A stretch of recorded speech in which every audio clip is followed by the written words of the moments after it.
Hi అండి, నమస్తే. Welcome back to మా అమ్మస్ కిచెన్. ఈరోజు వీడియోలో మనం చేయబోయే రెసిపీ వచ్చేసి వంకాయ టమాటా కర్రీ అండి. వంకాయతో ఎప్పుడూ చేసుకునే రెసిపీస్లా కాకుండా ఇలా ఒకసారి ట్రై చేయండి.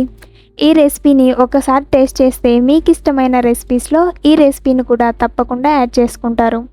ఇలా పర్ఫెక్ట్గా చేస్తే అంత టేస్టీగా ఉంటుంది. మరైతే లేట్ చేయకుండా వంకాయ టమాటా కర్రీ ఎలా చేయాలో చూద్దాం పదండి.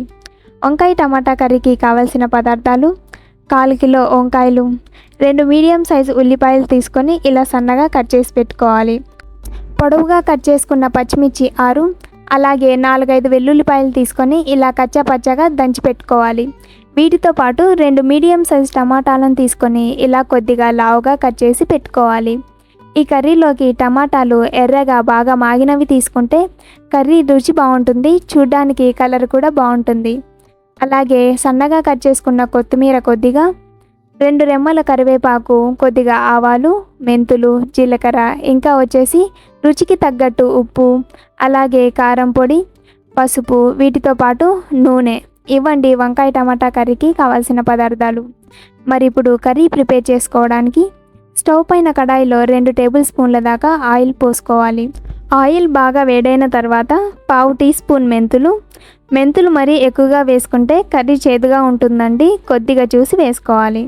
అలాగే 1/2 టేబుల్ స్పూన్ ఆవాలు, 1/2 టేబుల్ స్పూన్ జీలకర్ర వేసి ఆవాలు కాస్త చిటపటలాడుతున్నప్పుడు దంచి పెట్టుకున్న వెల్లుల్లిపాయలు, అలాగే కరివేపాకు, పొడవుగా కట్ చేసుకున్న పచ్చిమిర్చి వేసి 1 నిమిషం పాటు ఫ్రై చేసుకోవాలి. పచ్చిమిర్చి బాగా ఫ్రై అయ్యాక సన్నగా కట్ చేసుకున్న ఉల్లిపాయ ముక్కలు వేసి కాస్త కలర్ చేంజ్ అయ్యే వరకు కలుపుకుంటూ ఫ్రై చేసుకోవాలి. ఉల్లిపాయ ముక్కలు ఇలా ఫ్రై అయ్యాక మంటను లో ఫ్లేమ్లోకి టర్న్ చేసుకొని కట్ చేసి పెట్టుకున్న టమాటా ముక్కల్ని ఇందులో వేసుకోవాలి. ఇప్పుడు ఒకసారి బాగా కలుపుకొని చిన్న మంట మీదే టమాటా ముక్కలు బాగా మగ్గే వరకు మూత పెట్టి అడుగంటకుండా మధ్య మధ్యలో కలుపుకుంటూ మగ్గించుకోవాలి. ఈ టమాటా ముక్కలు బాగా మగ్గడానికి కాస్త టైం పడుతుందండి. ఈలోపు వంకాయలను కట్ చేసి పెట్టుకుందాం. ఒక గిన్నెలో నీళ్లు తీసుకొని ఇందులో కొద్దిగా కల్లుప్పు వేసుకోవాలి. వంకాయలను ఇలా పొడవుగా ముక్కలుగా కట్ చేసుకొని ఉప్పు నీళ్ళల్లో వేసుకోవాలి. ఎప్పుడైనా సరే వంకాయలతో చేసే ఏ కర్రీ అయినా కర్రీ ప్రిపేర్ చేసుకునేటప్పుడు కర్రీలో ఎప్పుడైతే వంకాయలు వేసుకుంటామో ఆ టైంలో అప్పటికప్పుడు వంకాయల్ని ముక్కలుగా కట్ చేసుకొని ఉప్పు నీళ్ళల్లో వేసుకుంటే వంకాయ ముక్కలు కలర్ చేంజ్ అవ్వకుండా ఫ్రెష్గా ఉంటాయి. సో వంకాయలన్నిటినీ ఇలా పొడవుగా కట్ చేసుకొని ఉప్పు నీళ్ళలో వేసి పెట్టుకున్నామండి. చూడండి, టమాటా ముక్కలు కూడా చక్కగా మగ్గిపోయాయి కదా.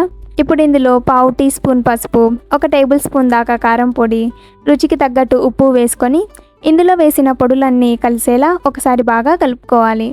కట్ చేసి పెట్టుకున్న వంకాయ ముక్కలు ఉప్పు నీళ్ళలో వేసుకున్నాం కదండి, ఆ ఉప్పు నీళ్ళన్నీ రిమూవ్ చేసి కేవలం వంకాయ ముక్కల్ని మాత్రమే ఇందులో వేసుకోవాలి.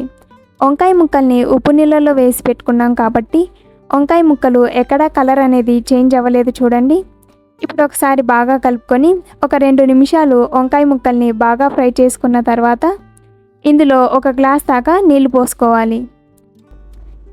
ఈ టైంలోనే ఉప్పు కారం ఒకసారి చెక్ చేసుకొని ఏదైనా తక్కువగా ఉంటే రుచికి తగ్గట్టు అడ్జస్ట్ చేసుకొని వంకాయ ముక్కలు మెత్తగా ఉడికే వరకు మూత పెట్టకుండా చిన్న మంట మీదే ఉడికించుకోవాలి. వంకాయతో కర్రీ చేసుకునేటప్పుడు కర్రీలో వంకాయ ముక్కలు వేసుకుంటాం కదండి, ఇలా వంకాయ ముక్కలు వేసుకున్న తర్వాత కర్రీ పైన మూత పెట్టి ఉడికించుకుంటే కర్రీ టేస్టే మారిపోతుంది.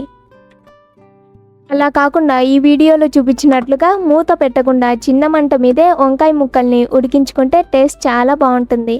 ఇలా ఒకసారి ట్రై చేసి చూడండి, ఆ డిఫరెన్స్ తెలుస్తుంది. సో ఇక్కడ చూడండి, వంకాయ ముక్కలు చక్కగా ఉడికాయి కదా. ఇక ఫైనల్గా ఇందులో కట్ చేసుకున్న కొత్తిమీర వేసుకుంటే మనం చేసుకున్న వంకాయ టమాటా కర్రీ రెడీ అండి. మరి ఇప్పుడు స్టవ్ ఆఫ్ చేసి కర్రీని వేరొక బౌల్లోకి తీసుకుందాం. ఈ కర్రీ నేను ఫస్ట్ టైం టేస్ట్ చేసినప్పుడు నాకు బాగా నచ్చిన కర్రీస్లో ఇదొకటైందండి.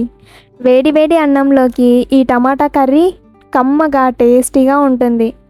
అండ్ తక్కువ టైంలో చాలా సింపుల్గా చేసుకోవచ్చు కాబట్టి మీరు కూడా ఖచ్చితంగా ట్రై చేసి టేస్ట్ ఎలా ఉందో మీ ఫీడ్బ్యాక్ని మాతో షేర్ చేసుకోండి. ఈ వీడియో మీకు నచ్చినట్లయితే లైక్ చేయండి, షేర్ చేయండి, మన ఛానల్ని సబ్స్క్రైబ్ చేసుకోండి. బాయ్.